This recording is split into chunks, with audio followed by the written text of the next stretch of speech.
నమస్తే, welcome to Nationalist hub. మేడిపండు సామెత మనందరికీ గుర్తుంది కదా. పైకి నిగనిగా మెరుస్తున్న లోపల మాత్రం పురుగులుంటాయి. అదేవిధంగా ఉంది ప్రస్తుతం చైనా పరిస్థితి. ఆ దేశంలో తాజాగా విడుదలైన గణాంకాలను చూస్తుంటే డ్రాగన్ కంట్రీ గడ్డు పరిస్థితిని ఎదుర్కొంటున్నట్టు తెలుస్తోంది.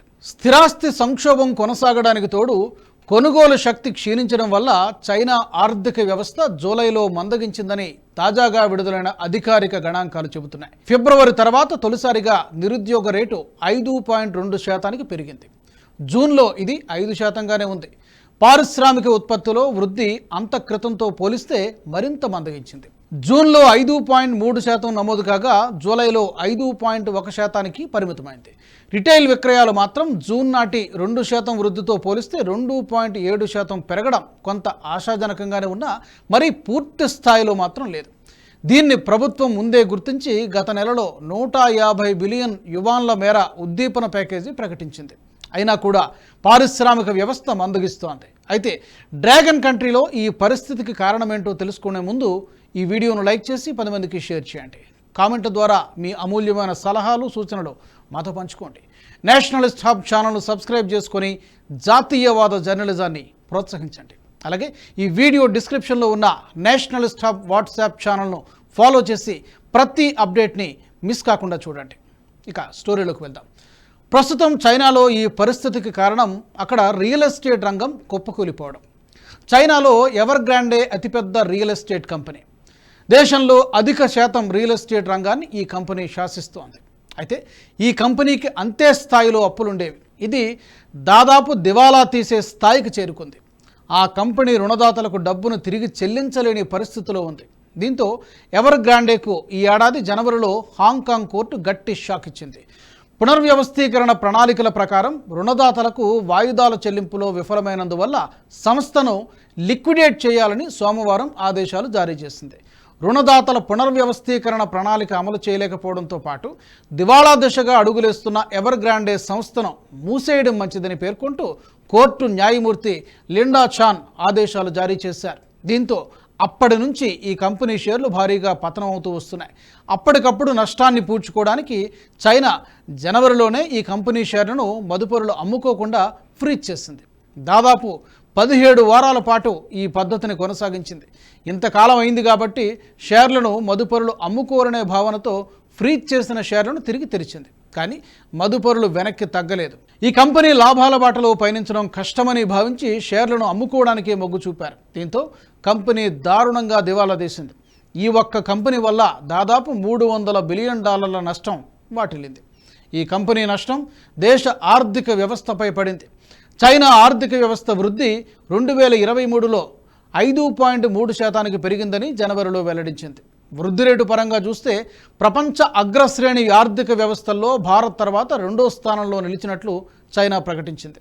భారత్తో పోలిస్తే చైనా ఆర్థిక వ్యవస్థ 5 రెట్లకు పైగా ఉంటుంది. కానీ చైనా ప్రజలు మాత్రం వేరేలా భావిస్తున్నారు.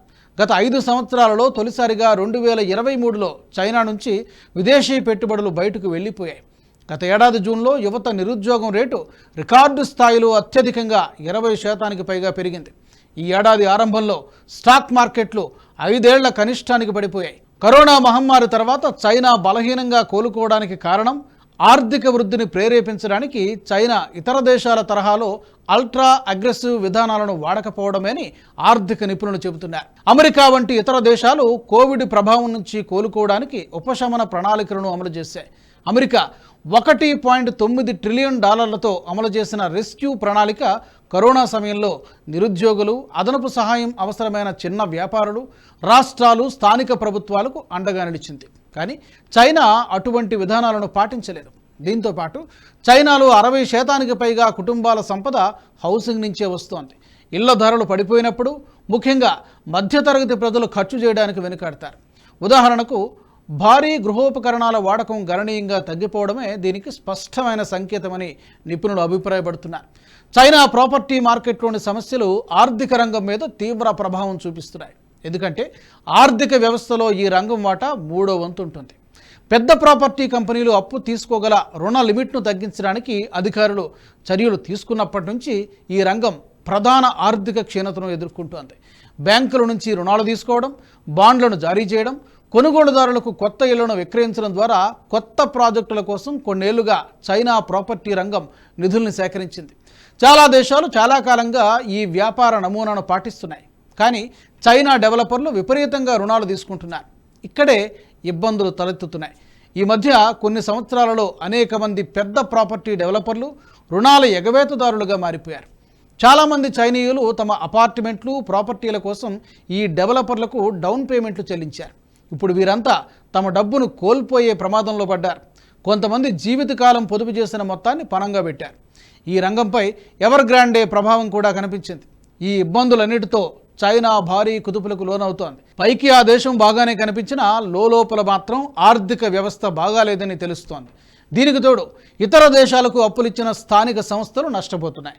పాకిస్తాన్, శ్రీలంకలు తమ అప్పును చెల్లించలేని పరిస్థితులు ఉన్నాయి. దీంతో ఈ అప్పులు తిరిగి రాబట్టలేక దివాలా తీసే పరిస్థితికి చేరుకున్నాయి. ఈ విషయాలన్నింటినీ జిన్పింగ్ తన నియంతృత్వ పోకడలతో బయట ప్రపంచానికి తెలియకుండా కట్టడి చేస్తున్నారు.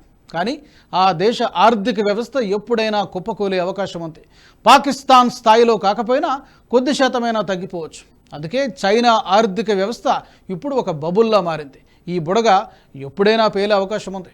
ఈ వీడియో మీకు నచ్చినట్టయితే లైక్ చేయండి, 10 మందికి షేర్ చేయండి. అలాగే కామెంట్ల రూపంలో మీ అభిప్రాయాలను మాతో పంచుకోండి. Nationalist hub group of channels ను సబ్స్క్రైబ్ చేసుకుని తెలుగునాట జాతీయవాద జర్నలిజాన్ని ప్రోత్సహించండి. ఈ వీడియో కింద ఉన్న బెల్ ఐకాన్ పై క్లిక్ చేయడం మర్చిపోవద్దు.